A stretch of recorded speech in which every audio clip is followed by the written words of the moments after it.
going to talk to the Home Office Minister, Chris Philp, who joins us now. Minister, good to see you, as always. Can we start by talking about zombie knives and machetes and things of that nature, which the government is now pushing to ban? It boggles the mind that this wasn't in place already when you look at some of these weapons, which are horrific. Yeah, well, a load of these weapons were banned in 2019, and we're now going further, laying a statutory instrument in Parliament today to close some loopholes and ban even more of these weapons to keep people safe. Serious violence has gone down by 52% since 2010, but we want to go further and take all of these knives out of circulation, and that's what we're doing today, backed, of course, by record police numbers. Announced 5 months ago that they were planning to introduce tougher regulations. Now we've seen this campaign by the actor Idris Elba. Does it take a campaign by a top British actor to actually get the Conservative Party to act on this? No, it doesn't. These measures were announced about 3 or 4 months ago, as you said, I think, a minute ago. So this was all in progress already, and we worked on drafting the legislation over the sort of run-up to Christmas, and it's being laid in Parliament today. But look, I think he was making some good points. We want to work together with charities and other campaigners to make sure we're doing everything possible.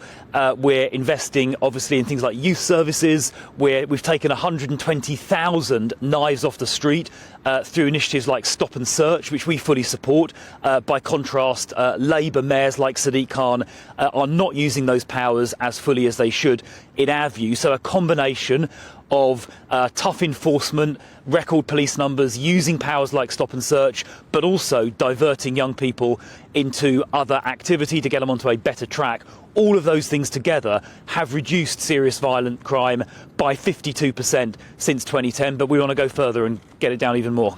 Yeah, but this is reactive rather than proactive, and it's not that that's a bad thing in the current situation, but what needs to be done proactively so that people are never ending up in this situation?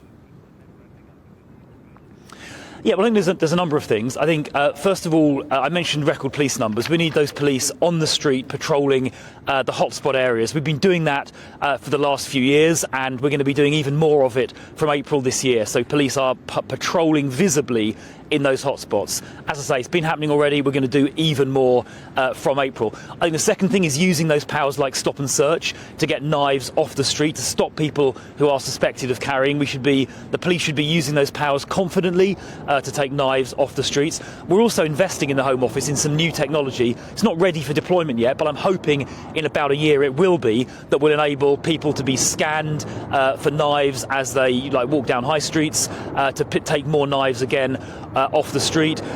We want to use custody, so we've strengthened the 6-month minimum mandatory sentence for a second knife possession offence.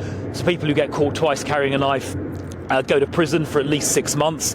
And then there's the piece about diversion, so identifying young people who are maybe at risk of getting onto the wrong track and intervening early.